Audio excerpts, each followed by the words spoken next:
وأساتذتي الأعزة وإخوتي الأحبة، إني أريد أن أقدم بين أيديكم في هذه الحفلة الميمونة كلاما موجزا حول موضوع مكانة العلم في الإسلام على ضوء الكتاب والسنة.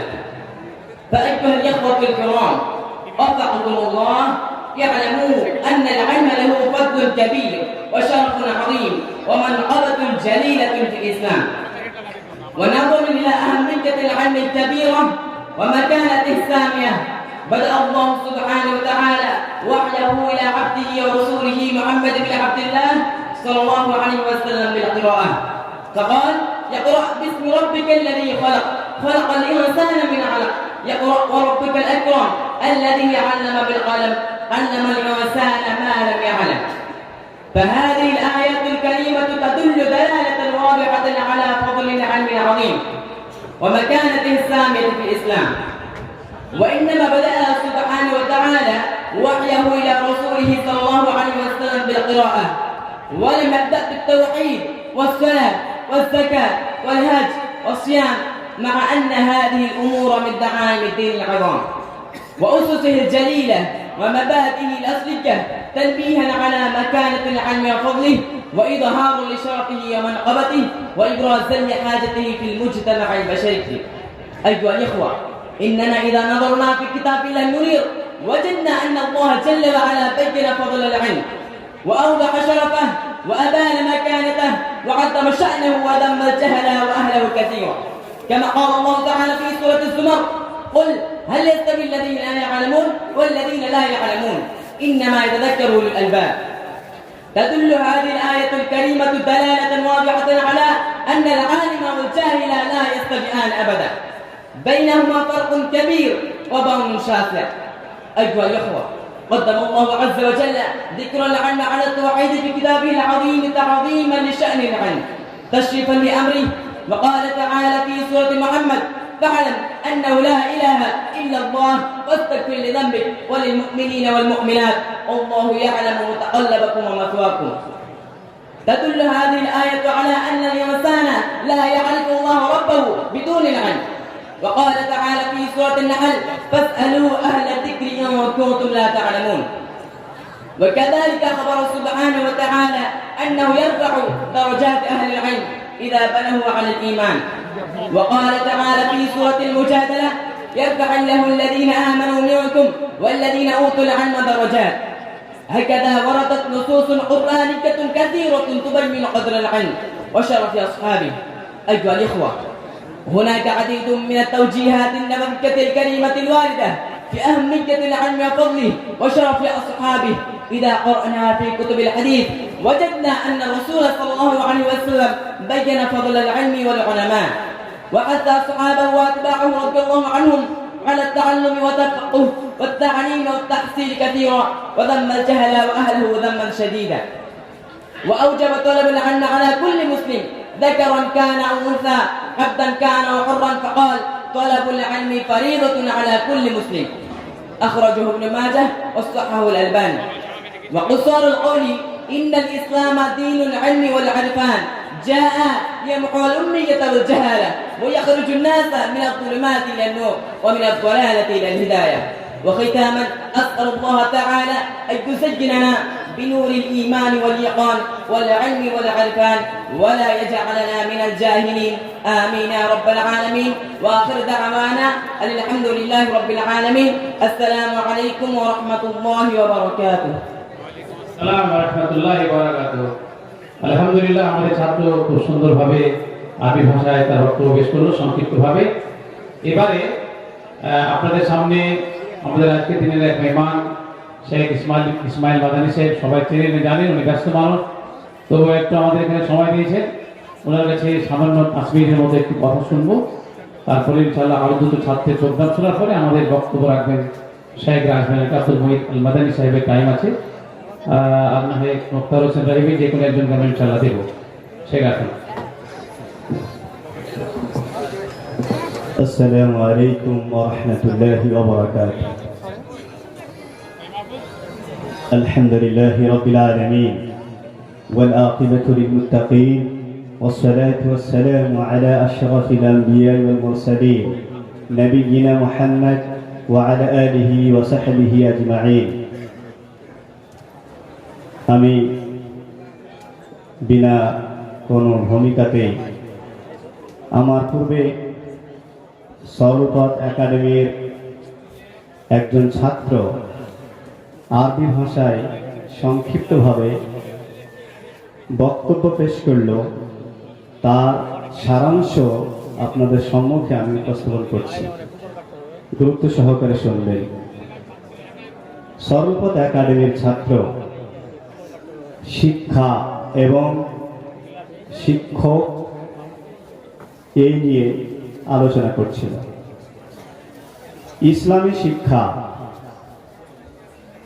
ইসলামী শিক্ষা যে মান মর্যাদা কোরআন এবং সহিহ সুন্নাতে আলোকপাত করা হয়েছে, সেই দিকে আমাদেরকে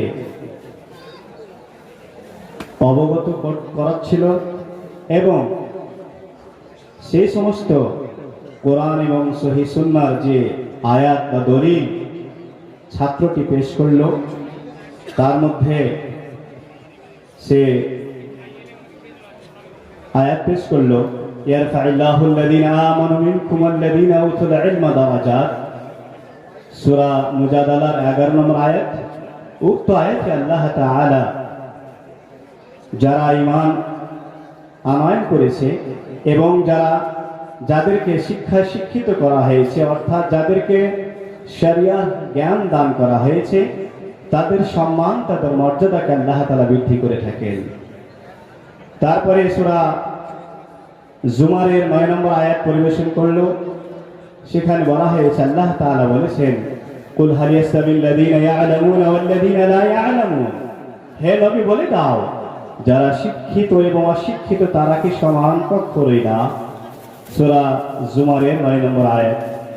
এবং আরো আয়াত পাঠ করেছে, ফা'লাম আন্নাহু লা ইলাহা ইল্লাল্লাহ ওয়াস্তাগফির লিযানবিক, আল্লাহ তাআলা বলছেন প্রথমে জেনে নাও আন্নাহু লা ইলাহা ইল্লাল্লাহ, একমাত্র উপাস্যর হকদার দাবিদার হচ্ছেন আল্লাহ তাআলা। আল্লাহ তাআলা ছাড়া কাউরির উপাসনা আরাধনা করা যায় না। এবং কয়েকটি হাদিসও পেশ করেছে, তার মধ্যে বলেছে রাসূল সাল্লাল্লাহু আলাইহি সাল্লামের উক্ত হাদিস, তালাবুল ইলমি ফরিদাতুন আলা কুল্লি মুসলিম, ইসলামী শিক্ষা অর্জন করা প্রতিটি মুসলিম নরনারীর জন্য অপরিহার্য। এবং আরো বলেছে রাসূল সাল্লাল্লাহু আলাইহি সাল্লামের হাদিস, মাইয়ুরিদিল্লাহু বিহি খায়রান ইউফাক্কিহু ফিদ্দীন, সহিহ বুখারীর 71 নম্বর হাদিস। রাসূল সাল্লাল্লাহু আলাইহি সাল্লাম বলছেন, আল্লাহ তাআলা যার মঙ্গল চান তাকে দ্বীনি শিক্ষায় শিক্ষিত করেন, তাকে আল কোরআনুল কারীম ও সহিহ সুন্নাহ বুঝার তৌফিক এনায়েত করেন। প্রিয় শ্রোতা মণ্ডলী, এবার আমি কিছু সংযোজন করতে চাইছি, যেহেতু আমাকে কয়েক মিনিট বলতে বলা হয়েছে। আসুন আমি কিতাবুত তাওহীদ এর বিখ্যাত লেখক মুহাম্মদ বিন আব্দুল ওয়াহাব, তিনার আরেকটি কিতাব আছে আল উসুল ওয়া সালাসা ওয়া আদিল্লাতুহা। আল উসুল ওয়া সালাসা ওয়া আদিল্লাতুহা আকীদার একটি খুব গুরুত্বপূর্ণ কিতাব আরবি ভাষায়। সেই কিতাবের প্রথম পৃষ্ঠাতে মুহাম্মদ বিন আব্দুল ওয়াহাব ইমামুন ফিল আকীদা তিনি উল্লেখ করেছেন, 4টি বিষয়কে কেন্দ্র করে তিনি কিছু কথা বলেছেন। কি কথা বলেছেন আমি অতি সংক্ষেপে আপনাদেরকে 4টি বিষয়ে অবগত করব ইনশাআল্লাহ। তিনি বলছেন, ভালোভাবে শুনবেন, তিনার ইবারত পড়ছি, ইয়ালাম রাহিমাকাল্লাহ আন্নাহু ইয়াজিবু আলাইনা তাআল্লুমু 4 মাসাইল, আল-উলা আল-ইলম ওয়া হুয়া মা'রিফাতুল্লাহ ওয়া মা'রিফাতু নবিয়িহি ওয়া মা'রিফাতু দীনিল ইসলাম বিলাদিল্লাহ, الثانية العمل به، الثالثة الدعوة إليه، الرابعة الصبر على الأذى فيه। তিনি বলছেন, জেনে নাও আল্লাহ তাআলা তোমার প্রতি রহমত এবং দয়া করো। কি জেনে নাও? আন্নাহু ইয়াজিবু আলাইনা তাআল্লুমু 4 মাসাইল, আমাদের প্রত্যেকের জন্য, প্রত্যেক পুরুষ ও নারী সকলের জন্য 4টি বিষয়ে অবগত থাকা এবং প্রত্যেকেরই নিজ নিজ জীবনে বাস্তবায়ন করা অপরিহার্য। চারটি বিষয় কি? আল উলা আল ইলম, প্রথমটা হচ্ছে আল ইলম, শিক্ষা অন্বেষণ করা, শিক্ষা অর্জন করা। শিক্ষা কোন বিষয় অর্জন করা সেটাও উনি বলে দিয়েছেন, ওয়া হুয়া মারিফাতুল্লাহ ওয়া মারিফাতু নবীহি ওয়া মারিফাতু দীনিল ইসলাম ওয়াল আদিল্লাহ। দলিলকে সামনে রেখে শরীয়ত সম্বন্ধে এবং রাসূলুল্লাহ সাল্লাল্লাহু আলাইহি ওয়াসাল্লাম সম্বন্ধে এবং আল্লাহ তাআলার পরিচিতি লাভ করা প্রতিটি মুসলমানের জন্য অপরিহার্য, প্রত্যেকটা ব্যক্তির জন্য অপরিহার্য। তাহলে প্রথম মাসআলা হচ্ছে দ্বীন সম্বন্ধে, আল্লাহ তাআলা সম্বন্ধে, আমাদের শেষ নবী মুহাম্মদ রাসূলুল্লাহ সাল্লাল্লাহু আলাইহি ওয়াসাল্লাম সম্বন্ধে সকলকে অবগত হতে হবে, প্রত্যেক ব্যক্তিকে অবগত হতে হবে। আর যেটা অপরিহার্য ফরজ, তাই বলা হয়েছে তালাবুল ইলমি ফরিদাতুন আলা কুল্লি মুসলিম। ইসলামী শিক্ষা অর্জন করা প্রতিটি মুসলিম নরনারীর জন্য অপরিহার্য। তাহলে প্রথম মাসআলা হচ্ছে যে দ্বীন সম্বন্ধে আমাদেরকে অবগত হতে হবে, প্রত্যেককে অবগত হতে হবে। দ্বিতীয় মাসআলা হচ্ছে আল আমালু বিহি, যে যতটা শিখলেন, জানলেন, অবগত হলেন, তারপরে পরেই তাকে জীবনে বাস্তবায়ন করতে হবে, আমলে পরিণত করতে হবে। যে যতটা শিখলেন আমল করতে হবে, এটা বাধ্যতামূলক। আস-সাদিসা আদ-দাওয়াতু ইলাইহি, তৃতীয় নম্বরে তৃতীয় মাসআলা হচ্ছে যে যতটা শিখলেন, আমল করলেন, তারপরে সেটা প্রচার ও প্রসার করতে হবে, প্রচার প্রসার করতে হবে। নিজে শিখলেন, আমল করলেন, তারপরে বসে থাকলেন, এটা করা যাবে না, বরং তার প্রচার ও প্রসার করতে হবে, সমাজের বুকে মানুষের মধ্যে ছড়িয়ে দিতে হবে দ্বীন ইসলামের শিক্ষা, দ্বীন ইসলামের প্রচার, আহকাম, আইন বিধান কানুনকে মানুষের নিকটে পৌঁছে দিতে হবে। এটাও কিন্তু আমাদের দায়িত্ব এবং কর্তব্য। আর-রাবিআ আস-সাবরু আলাল আযাফি, এবং চতুর্থ নম্বরে হচ্ছে যে দাওয়াত দিতে গিয়ে, ইসলামের কাজ করতে গিয়ে, ইসলাম প্রচার ও প্রসার করতে গিয়ে, ইসলামের আইন কানুন, ইসলামের শিক্ষা মানুষের নিকটে পৌঁছাতে গিয়ে অনেক রকমের সমস্যা হবে, অনেক রকমের সমস্যা হবে। আপনার সমালোচনা করবে, আপনার পরনিন্দা পরচর্চা করা হবে, আপনাকে গালি দেওয়া হবে, আপনাকে প্রশাসনিক দিক দিয়ে আপনাকে কণ্ঠস্বর করা হবে, অনেক রকমের সমস্যা হবে। আপনাকে সমস্যার সম্মুখীন হতে হবে। সেই জায়গাতে গিয়ে সকলকে ধৈর্য ধারণ করতে হবে। সবর আল্লাহ দাবি, দাওয়াত দিতে গিয়ে ধৈর্য ধারণ করতে হবে। এই চারটি বিষয়ে প্রত্যেকটা মানুষকে অবগত থাকা এবং নিজ নিজ জীবনে বাস্তবায়ন করা অপরিহার্য। প্রিয় শ্রোতা মণ্ডলী, আমি আমার আর কথা বাড়াচ্ছি না, এখান থেকে অতি সংক্ষেপে আমার কথা শেষ করছি। পরিশেষে আল্লাহ তাআলার কাছে দোয়া করি, হে রব্বুল আলামিন আমাদের প্রত্যেকটা ব্যক্তিকে, নরনারী এবং সমাজের প্রত্যেকটা ব্যক্তিকে চারটি বিষয়ে অবগত থাকা এবং প্রত্যেকেরই জীবনে বাস্তবায়ন করার সুবর্ণ সুযোগ করে দাও, আমিন। হে রব্বুল আলামিন আজকের জমিয়ত আহলে হাদিস মুর্শিদাবাদের যে জেলা সম্মেলন, এই সম্মেলনকে তুমি কবুল করে নাও, আমিন। এবং যারা সম্মেলনের আয়োজক, যারা সাহায্য সহযোগিতা করেছেন, আর্থিক সহযোগিতা করেছেন, মৌখিক সহযোগিতা করেছেন, যেভাবে সম্মেলনের সহযোগিতা করেছেন, হে রব্বুল আলামিন সকলের সহযোগিতা তুমি গ্রহণ করো, আমিন। ওয়া আখিরু দাওয়ানা আলহামদুলিল্লাহি রাব্বিল আলামিন। আসসালামু আলাইকুম ওয়া রাহমাতুল্লাহি ওয়া বারাকাতুহু। ওয়া আলাইকুম আসসালাম ওয়া রাহমাতুল্লাহি ওয়া বারাকাতুহু। জাযাকুমুল্লাহু খাইর। আলহামদুলিল্লাহ, খুব সংক্ষিপ্ত সময়ে সুন্দর কথা বলেছেন। জ্ঞানী মানুষের কথা কম, অর্থ বেশি। আল্লাহ তাআলা আমাদের সকলকে তার আলোচ্য বিষয়ের প্রতি আমল করার তৌফিক দান করুন। এরপরে আমাদের বাচ্চাদের ছোট্ট একটা প্রোগ্রাম হবে, আরবি মুকালামা। মুকালামা হচ্ছে কনভারসেশন, কথোপকথন। দুই ছাত্র আরবিতে কিছু কথাবার্তা একে অপরকে বলবে, সেটা এখন আপনাদের দেখানো হবে। মুনতাসির ও মাহমুদ শেখ, দ্রুত এসো।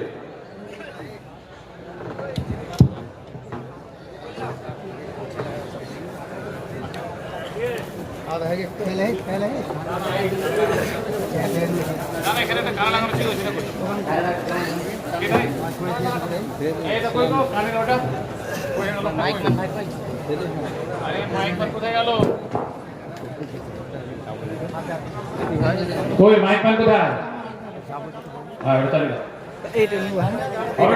এটা তার পরেরটা।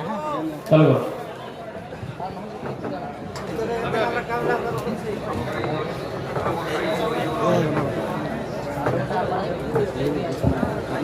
কই মাইক পান কোথায়? আর এটা অফ করে দিয়েছেন যে এটা হেডফোনটা হেডের এটা হ্যালো হ্যালো হ্যালো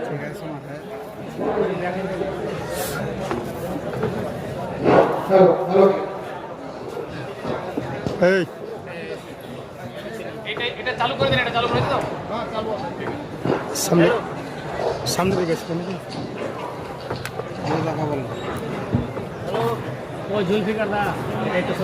ওই সাইকেল হাত থেকে নিয়ে এলেন, ওটা সাইকেল হাত থেকে নিয়ে এলেন, ওটাকে একটু পেছে দাও, পেছে দাও, পেছে দাও, পেছান পেছান পেছনে নিয়ে যান, তাহলে তো ঘেরে দেবে যে।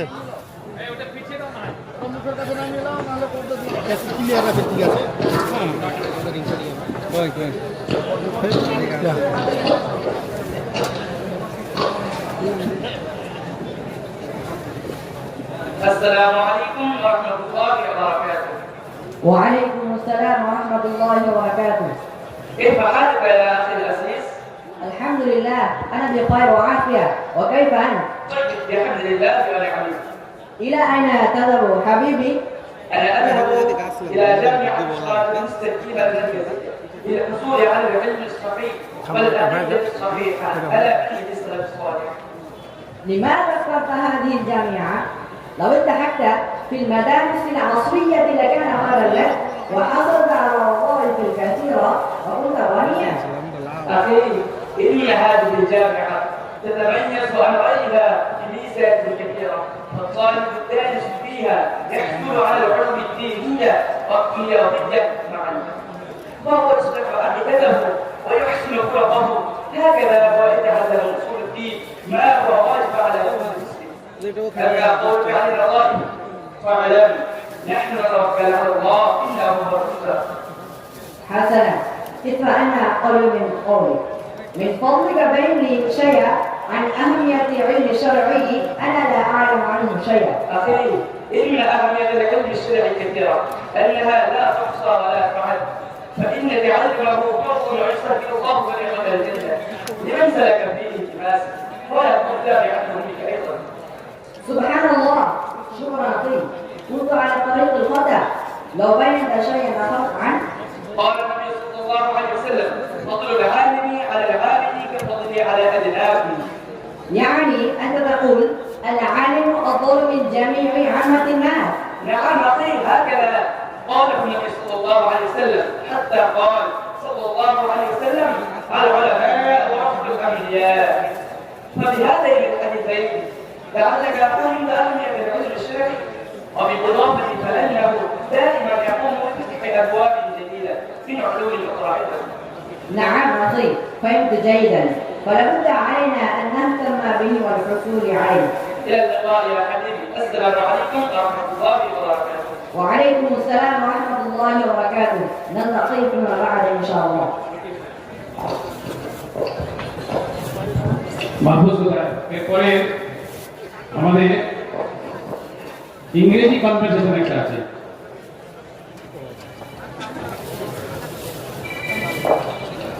রাখো রাখো।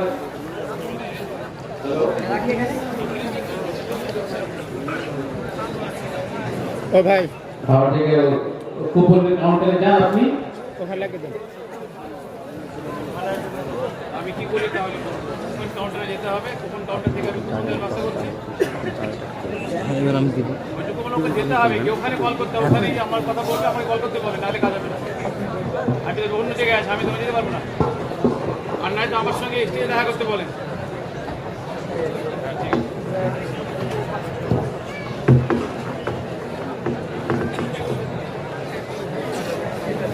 এসো।